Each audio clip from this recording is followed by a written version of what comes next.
Students, welcome back to RV classes. मैं Shweta ma'am NCERT book geography की chapter 2 पृथ्वी की आंतरिक संरचना के बारे में आज हम लोग विस्तार पूर्वक पढ़ाई करेंगे। इस अध्याय में हम लोग पढ़ेंगे पृथ्वी की आंतरिक संरचना के बारे में। क्योंकि हम लोग सब जानते हैं कि पृथ्वी गतिमान ग्रह है, वो हमेशा घूमते रहती है। इस घूमने के क्रम में उसके बाहर और अंदर बहुत सारे परिवर्तन होते रहते हैं। पर क्या कभी आपने इस जानने की कोशिश की है कि पृथ्वी की आंतरिक संरचना किन चीजों से मिलकर बनी हुई है, या फिर ये जानने की कोशिश की है कि पृथ्वी को ब्लू प्लैनेट क्यों कहते हैं? इन सारी चीजों के जवाब जानने के लिए हम लोगों को इस वीडियो को लास्ट तक देखना बहुत जरूरी है। साथ ही जिन बच्चों ने मेरे पहले लेसन के बारे में कोई जानकारी नहीं ली है, वो लोग डिस्क्रिप्शन बॉक्स में जाकर उसके लिंक को क्लिक करके जानकारी प्राप्त कर सकते हैं। अब हम आते हैं पृथ्वी की आंतरिक संरचना के बारे में। पृथ्वी की आंतरिक संरचना क्या है? पृथ्वी 3 परतों में विभाजित है, जिसे हम परपट्टी, दूसरा मेंटल और तीसरा आंतरिक कोर कहते हैं। परपट्टी क्या होती है? ये परपट्टी भूतल, धरातल, ये सारे नामों को हम परपट्टी के नाम से जानते हैं। परपट्टी जहां हम लोग रहते हैं, जहां समस्त जीवन रहता है, जहां जीव, प्राणी, मनुष्य सारे एक साथ रहकर सारी क्रियाएं करते हैं, उसको परपट्टी कहते हैं। हम इस डायग्राम में भी समझ सकते हैं परपट्टी को। देखिए, सबसे ऊपरी भाग को परपट्टी कहा गया है। उसके जस्ट नीचे जहां तक है वो स्थल मंडल है। उसके बाद मेंटल आता है, फिर क्रोड आता है, फिर सीमा आती है, फिर बाह्य क्रोड आता है और फिर आंतरिक क्रोड आता है। इस तरह से हम पृथ्वी को 3 परतों में डिवाइड किए हैं। अब हम समझते हैं परपट्टी के बारे में। जैसा कि पृथ्वी की बाहरी सतह भूपटल या परपट्टी कहलाती है। यह परत अन्य सभी परतों से बहुत ही पतली होती है। यह परत पृथ्वी के संपूर्ण द्रव्यमान का 0.5% यानी कि 0.5% हिस्सा ही रही है। यह परत मुख्यतः बेसाल्ट चट्टान और ग्रेनाइट चट्टान से बनी होती है, इसलिए यहाँ ज्यादातर ठंडियां और यह बहुत ज्यादा कठोर होता है। इसके अलावा समस्त जीव मंडल यहीं पर विद्यमान होता है, यानी कि स्थल मंडल, वायुमंडल और जल मंडल, तीनों का संपूर्ण मिश्रण जीव मंडल यहीं पर रहते हैं। इस परत की मोटाई महाद्वीपीय भूपटल और महासागरीय भूपटल पर भिन्न है। अब यहाँ ये प्रश्न होता है कि इसकी मोटाई क्यों भिन्न है? हाँ, तो इसकी मोटाई इसलिए भिन्न होती है क्योंकि मेंटल से महाद्वीप जो होते हैं वो ऊपर पड़ते हैं, जबकि महासागरों की स्थिति यहाँ होती है। इसलिए भूपरपट्टी की मोटाई महाद्वीपीय भूपटल पर भिन्न और महासागरीय भूपटल पर भिन्न पाई जाती है। अब इसकी मोटाई होती क्या है? तो महाद्वीपीय संहिता में इसकी मोटाई 35 किलोमीटर है और महासागरीय सतह पर केवल ये 5 किलोमीटर तक की ही पाई जाती है। इसके बाद महाद्वीपीय संहिता में मुख्य रूप से सिलिका और एल्यूमिनियम जैसे खनिज यहाँ पर पाए जाते हैं इस परत पर, जबकि महासागरीय परपट्टी पर मुख्यतः सिलिका और मैग्नीशियम मिलते हैं। चूंकि परपट्टी में ज्यादा मात्रा में सिलिका और एल्यूमिनियम पाई जाती है, इसलिए इसे सियाल भी कहा जाता है। सियाल इसका केमिकल नाम है। Si फॉर सिलिकॉन और Al फॉर एल्यूमिनियम। इस तरह से इसे सियाल रूप दिया गया है। पृथ्वी की आंतरिक संरचना की अब हम दूसरी परत के बारे में जानकारी लेंगे।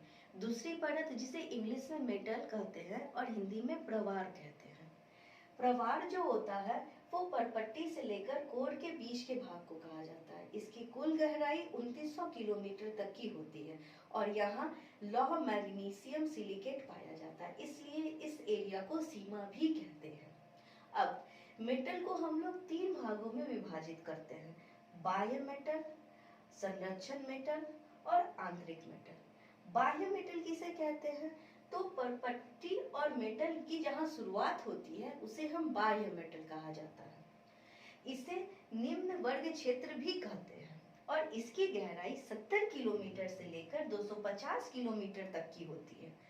यह भाग मैग्मा का बना होता है। संक्रमण क्षेत्र, संक्रमण क्षेत्र क्या है? तो पृथ्वी के कुल द्रव्यमान का 17% भाग यह रखता है और यह 400 किलोमीटर से लेकर 1000 किलोमीटर तक की गहराई तक फैला हुआ है। आंतरिक मेटल यह पृथ्वी के कुल द्रव्यमान का लगभग 41% यानी कि 41% हिस्सा रखता है। यह पृथ्वी के सतह से नीचे की ओर 1000 से लेकर 2900 किलोमीटर तक फैला हुआ है। इसमें जानने का एक रोचक तत्व ये भी है कि पृथ्वी के प्लेट की हिलने डुलने की जो भी गतिविधियां होती है सारी इस मेंटल में ही होती है। अर्थात अगर भूकंप रूपी कोई भी घटनाएं होती है तो ये मेंटल से लेकर स्थल मंडल के बीच में होती है और यह परत जो होती है मैग्मा को बाहर लाता है। अब यहाँ जानने लायक ये बात भी होती है, हालांकि भूपटल और बाह्य मेटल एक दूसरे को छू नहीं पाते, परंतु फिर भी ये दोनों स्थल मंडल के ही रूप हैं। ऐसा क्यों कि ये स्थल मंडल का रूप है? इसके पीछे एक बहुत ही रोचक घटना है। वो क्या है कि भूपटल और मेटल को मेहोरोविसिक अशांतल्य नामक एक अनियमित रेखा विभाजित करती है। ये रेखा जो है ये आपको एनसीईआरटी बुक में भी नहीं मिल पाएगी। ये रेखा काफी ही महत्वपूर्ण रेखा होती है जो अक्सर एग्जामिनेशन में पूछी गई है। तो इस रेखा को मोहरो रेखा भी कहा जाता है। इस रेखा का नामकरण क्रोएशियन भूभौतिकविद एंड्रिया मोहोरोविचिक के नाम पर किया गया था। यह रेखा भूपटल और मेंटल के बीच स्पष्ट सीमा बनाती है। अब हम पृथ्वी की आंतरिक संरचना की तीसरी परत यानी कि क्रोट के बारे में समझेंगे कि आखिर ये क्रोट क्या है। तो क्रोट जो होता है मुख्यतः निकल और लोहे का मिश्र धातु से बना हुआ होता है। इसलिए इसे निफे भी कहते हैं। इसकी मोटाई लगभग 3500 किलोमीटर तक की है। अब क्रोट को भी 3 भागों में विभाजित किया गया है, बाह्य क्रोट, संक्रमण कोट और आंतरिक कोट। अब हम समझेंगे बाह्य कोट के बारे में। इसकी मोटाई 160 किलोमीटर तक फैली हुई है और इसका पता सन 1987 में यूएसए के कैलिफोर्निया इंस्टीट्यूट ऑफ टेक्नोलॉजी के वैज्ञानिकों ने कंप्यूटर द्वारा इसका नक्शा तैयार किया था, जिससे पता चला कि यह गोलाकार नहीं है बल्कि ये तो विशालकाय चट्टानों से भरा पड़ा है। इसके बाद संक्रमण क्षेत्र के बारे में हम जानते हैं। यह मध्य क्षेत्र भी होता है, यानी कि इसे बाहरी क्रोट और आंतरिक क्रोट के बीच का भाग कहा जाता है। इसकी गहराई लगभग 480 किलोमीटर तक की है, यानी कि ये 480 किलोमीटर तक मोटाई में फैला हुआ है। अब लास्ट आंतरिक कोट। ये आंतरिक कोट क्या होता है? तो इसकी मोटाई जो होती है लगभग 1300 किलोमीटर तक की है और ये जानकर आपको बहुत ही आश्चर्य होगा कि पृथ्वी का यह भाग